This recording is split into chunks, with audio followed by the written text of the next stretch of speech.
Eu quero cumprimentar a você que acompanha a gente aqui no programa Encontro de Pais. Esse programa tem o apoio do Ministério da Família da Igreja Adventista e também da Educação Adventista. Hoje está conosco a professora Thalita Silva. Ela possui mestrado em Educação com ênfase em Desenvolvimento Humano. Ela foi pró-reitora acadêmica do NASP e hoje é coordenadora pedagógica das escolas adventistas da região oeste de São Paulo. Bem-vinda ao nosso programa Encontro de Pais, professora Thalita. Obrigada, é um prazer estar aqui. Pois é, e como surgiu o seu interesse por esse assunto de interiorizar a fé nos filhos? Na verdade, este assunto é o desdobramento da dissertação de mestrado que eu tive a oportunidade de desenvolver numa universidade do estado de São Paulo, universidade pública.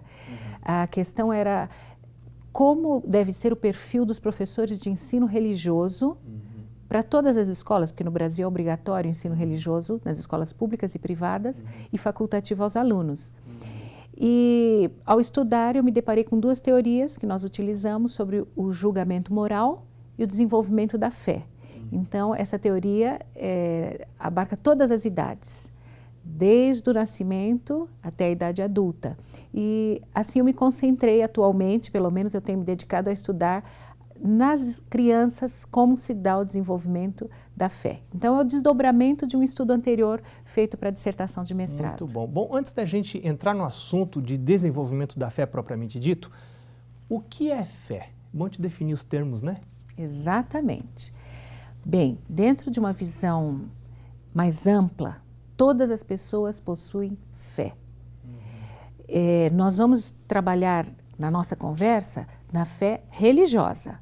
Contudo, todas as pessoas possuem fé na medida em que depositam suas crenças e seus valores em algo, em alguma instituição ou em alguém. Então, o fim último da minha vida, os valores tem fé? Claro, ele tem fé de que as ideias que ele defende são corretas, são legítimas, e ele talvez tenha o estágio mais elevado de fé ao ponto de dar a sua vida por uma causa. Esse é o estágio mais elevado que uma pessoa pode atingir, é viver por um princípio ao ponto de dar a sua vida por algo.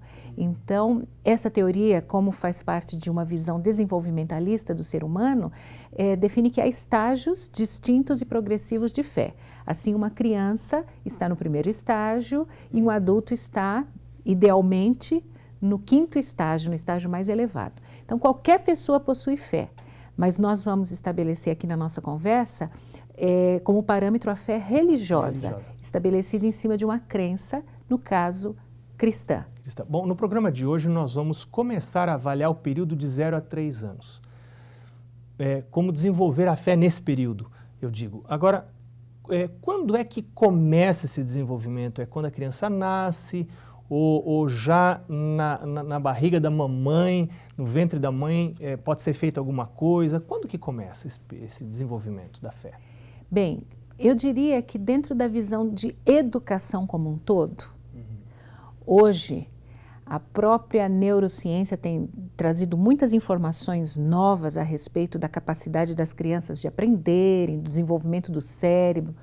Contudo, eu gosto muito da afirmação de um psiquiatra brasileiro que diz que quando se trata de educação de criança, a educação já está determinada pelo perfil dos pais antes mesmo da criança nascer. Ou seja, ele diz assim, se eu tenho um namoro que não tem limites, onde a prática de sexo antes do casamento, por exemplo, com o risco de uma gravidez indesejada, eu já estou determinando que, como pais indisciplinados, ou futuro pais indisciplinados, a minha criança também vai ser indisciplinada. Ou seja, se eu como pai não estou habituado a limites, exatamente, eu vou transmitir isso de alguma maneira para os meus filhos. Exatamente. Como eu posso ensinar se eu mesma não tenho limites? Então, a educação de uma criança, eu costumo dizer que começa quando eu estou escolhendo quem será o pai ou a mãe dessa criança. Então, nesse processo de escolha do cônjuge, eu já estou de alguma maneira eu já estou determinando o futuro religioso dos meus filhos, ou moral. o tipo de educação que vou dar, né? Então, dentro do escopo mais amplo da educação,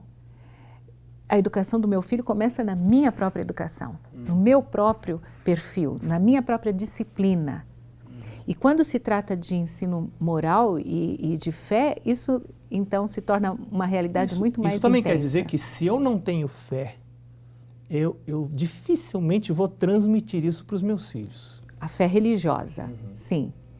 Dificilmente, porque a fé religiosa se transmite na primeira infância principalmente pelas ações do adulto significativo do bebê. Pois era isso que eu queria te perguntar. Eu queria perguntar o seguinte, quais são os ensinamentos mais importantes que um pai deve assim se preocupar em transmitir para os filhos para que a fé seja interiorizada? Bom, então eu queria só frisar que desde que a criança vem ao mundo, ela já está aprendendo. Desde que ela abre os olhinhos, ela já está aprendendo. Então, pelas ações do adulto que cuida dela, mãe, pai, os adultos próximos, ela já está aprendendo o arcabouço para compreender o que é Deus. Os adultos significativos que cuidam do bebê já estão dando toda a estrutura básica para ela compreender o sagrado, o divino, Deus. Como que isso acontece? Bem, pela demonstração de cuidado, de amor, de carinho, o adulto significativo já está dando a primeira estrutura para que ela compreenda. Quer dizer, esse adulto significativo pode ser uma avó, por exemplo, se a avó fica com a criança o dia todo. Exatamente, exatamente.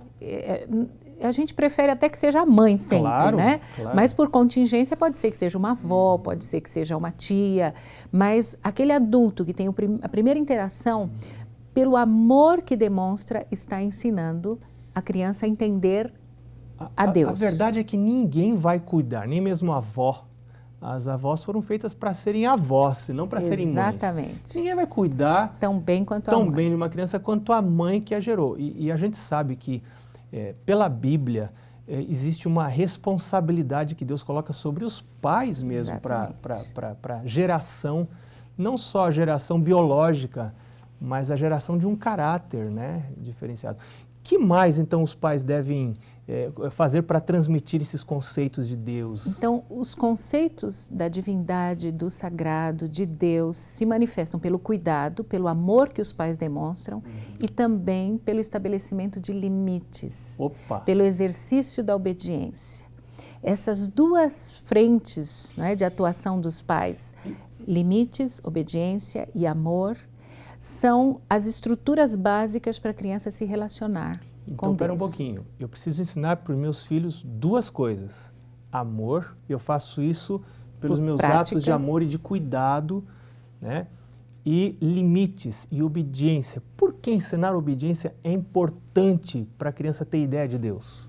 Bom, nós partimos de um pressuposto, de uma visão bíblica, de que o ser humano nasce com a tendência pecaminosa. Então não nasce anjinho como muita gente pensa, tem gente que diz, não, nasceu anjinho, depois tão inocente, o meio criança. Acabou transformando e não. Hoje, por causa da sociedade, virou um assassino e tal.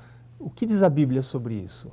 Bem, nós sabemos que o ser humano foi criado à imagem de Deus, mas com o advento do pecado, a natureza humana está num processo de deteriorização e não num processo de evolução. Por mais bonitinho que seja um nenezinho, queridinho, exatamente. Né? Davi já mencionava isso no seu salmo, né? Que já nasci em pecado, já nasci com a propensão para o pecado. E a gente percebe isso claramente. A criança é egocêntrica, a criança tem toda esta natureza a ser trabalhada por um processo educacional. Então, esse é um conceito muito importante, porque se eu parto do pressuposto de que a criança nasce boa, eu tenho que apenas deixar que brote a bondade que está dentro dela, né?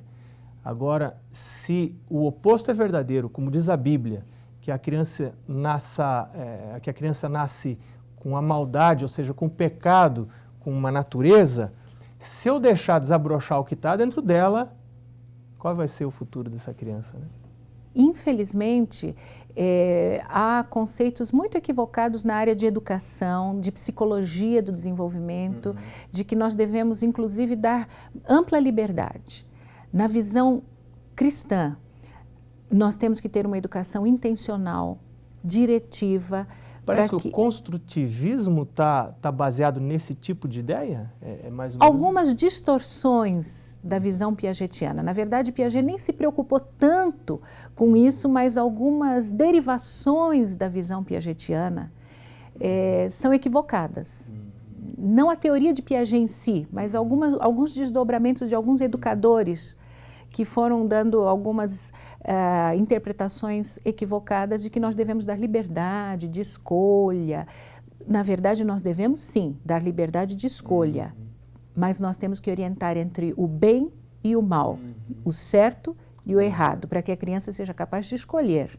Mas na primeira infância, não dá para ser negociado esses fatos e esses dados, né? Na primeira infância tem que haver realmente uma ação condutiva dos pais. Eu acho que ficou muito importante essa definição aqui desses dois aspectos que são muito importantes, que é o amor e limites. Porque eu tenho visto crianças que não têm limites. E hoje está fora de moda você colocar limites nos seus filhos, né? Ensinar que o filho não pode bater no rosto da mamãe de maneira alguma. Se ele está dentro da igreja, ele não deve gritar, deve se portar bem, né? E a gente tem maneiras de ensinar isso para a criança. E se eu não ensino, se eu entendi o que a gente estava conversando aqui agora, se eu não ensino isso para a criança, ela vai ter problemas na sua visão de Deus, da divindade. É isso mesmo? Exatamente. A criança que não é capaz de obedecer aos pais, não é capaz de obedecer a Deus. E é muito importante que os pais saibam quando começar. No livro Orientação da Criança, na página 82, a educadora Ellen White, que nós acreditamos que tenha sido inspirada por Deus, ela afirma que o trabalho da mãe deve começar com o bebê e que ela deve subjugar a vontade e o temperamento da criança e trazer sua disposição em sujeição. Já diz o ditado de pequenino que se torce o pepino. E ela ainda afirma na página 194 que o fundamento da vida religiosa da criança é posto nos primeiros 3 anos de vida, ou seja, de bebê até os 3 anos nós colocamos os fundamentos. E as mães devem compreender a importância desse período e realmente trabalhar intensamente nessa primeira fase, porque muitas pensam assim, é tão novinho, ainda não entende esses conceitos. Não precisa ensinar a obedecer, né? Exatamente, mas pastor, eu queria frisar que os estudos científicos hoje têm comprovado isso. Eu trouxe aqui para mostrar, para compartilhar, essa revista que eu comprei no ano 2010, ao passar por uma banca no aeroporto, eu me detive com esse tema. E é impressionante porque o jornalista que apresenta o tema, ele tem um filho de 5 meses de idade, ele tinha na ocasião um filho de 5 meses de idade, e ele começou a perceber reações na criança que demonstravam que ele entendia muito mais coisas do que o pai imaginava. Claro. E ele foi buscar, cabecinha tá lá a 1000, né? Nos estudos científicos mais atuais, respostas para aquelas inquietações de pai. E ele se depara então com algumas pesquisas científicas e ele afirma, veja bem o que ele afirma nesse artigo. Os bebês têm noções de matemática, são prodígios da psicologia e conseguem diferenciar o bem do mal. Veja só, nossos filhos nascem sabendo muito mais do que imaginamos. Entenda o que se passa na cabeça deles. Eu gostaria de me deter nessa frase, eles são capazes de distinguir entre o bem e o mal, os bebês. Então hoje, a própria ciência tem comprovado isso, que nós temos como orientação profética, de que de bebê as crianças já são capazes de discernir entre o bem e o mal. E um outro dado assim, que me chamou a atenção, num jornal da cidade onde eu resido, recentemente, há uns meses atrás, saiu este artigo enfatizando a importância do desenvolvimento de fé na infância. E o que mais me chamou a atenção é que o padre que responde às perguntas do jornalista afirma que é por exemplo dos pais que as crianças desenvolvem a fé. E ele coloca a importância. Então não adianta eu dizer para o meu filho, vai à igreja, filho, vai lá, vai você. Tem que orar. Se ele não vê o pai orando... Leia a Bíblia, filho, né? Ore. Ele afirma a importância da criança ver uma vida de oração nos pais, para que ele desenvolva o hábito de orar, uma vida de leitura, de comunhão, de testemunho. Eu achei muito interessante, porque hoje o mundo está se despertando para isso. E ele afirma que se nós conseguirmos colocar fé religiosa nas crianças na mais tenra idade, nós teremos um menor número de adolescentes buscando drogas. Claro. Ele justifica isso por quê? Porque a religiosidade está sendo confirmada hoje como um fator que estabelece segurança, que estabelece identidade. As chances de contrair HIV vão ser muito menores. Então, eu achei muito oportuna esta reportagem, porque nós vemos o mundo se despertando para algo que nós já temos como um conceito básico, não é? Da importância da educação. Ensina a criança no caminho que deve andar. Professora Thalita, como ensinar, você já disse. A gente ensina com o exemplo. Os pais ensinam, claro, tem o ensino formal e o informal, né? Mas agora, a última pergunta que eu queria fazer para você no programa de hoje. O que é mais importante para os pais saberem? Bem, ainda dentro de o que ensinar, como ensinar, eu gostaria de ressaltar 3 coisas. É importante ensinar a criança a orar, é importante ensinar a criança a cantar canções cristãs e é importante contar histórias bíblicas. Esses 3 elementos... 3 coisas: cantar, orar. Olha que interessante, são os mesmos 3 elementos do culto da família. Exatamente. No livro Orientação da Criança, na página 32, a educadora Ellen White dizia assim: desde os tempos mais remotos, os fiéis de Israel deram muita atenção ao assunto da educação. O Senhor havia indicado que desde a mais tenra idade devia-se ensinar as crianças acerca da sua bondade e grandeza, especialmente como é revelado em sua lei, na história de Israel, mediante o canto, a oração e as lições derivadas das Escrituras e adaptadas à desabrochante inteligência, tinha os pais e as mães que ensinaram os filhos.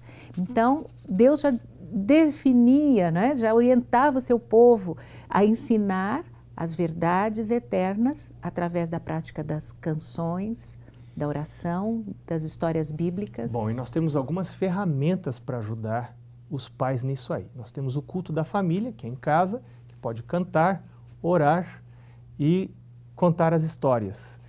E tem a escola, né, da igreja, que na igreja adventista é a escola sabatina, em algumas outras igrejas é a escola dominical, mas tem ali a escolinha sabatina. Os pais devem levar os filhos ali, eles também aprendem a cantar, eles aprendem a orar e ouvem as historinhas, não é verdade? Agora, isso a gente não faz por intuição, pastor. Os pais têm que se preparar para isso. Na verdade, nós temos que nos preparar para a maternidade, a paternidade. Estudar como é que se desenvolve a mente da criança, estudar fisiologia, estudar os conceitos sobre desenvolvimento moral. Eu achei muito interessante no livro Orientação da Criança também, um parágrafo onde a educadora adventista diz assim: sobre os pais, bem como as mães, recai a responsabilidade do primeiro ensino à criança, tanto como do ensino posterior, e a ambos os pais é urgentíssima a necessidade de preparo cuidadoso e completo. Ou seja, nós temos que nos preparar, ler. Você estuda para tudo, estuda para ser um engenheiro, estuda para ser um professor, estuda para ser um médico e quer ter filhos assim na flauta, né? Exatamente. Levar com a barriga, como o pessoal diz. Não é possível. Precisa estudar, precisa pedir ajuda de Deus, precisa orar, porque isso não é para qualquer pessoa. E a conclusão desse parágrafo na página 63, ela diz assim: os pais devem conhecer as leis do desenvolvimento físico, de fisiologia, de higiene, das influências pré-natais, leis da hereditariedade, da santidade, exercício e tratamento de moléstias e a lei do desenvolvimento mental e do ensino moral. Muito bem. Nós vamos ficando por aqui. Eu acho que foi muito proveitoso esse encontro de pais de hoje. Mas nós voltamos no próximo programa, Encontro de Pais, para continuar esse assunto sobre como desenvolver a fé nas crianças de 0 a 3 anos. Muito obrigado, professora Thalita, muito obrigado a você que nos acompanhou.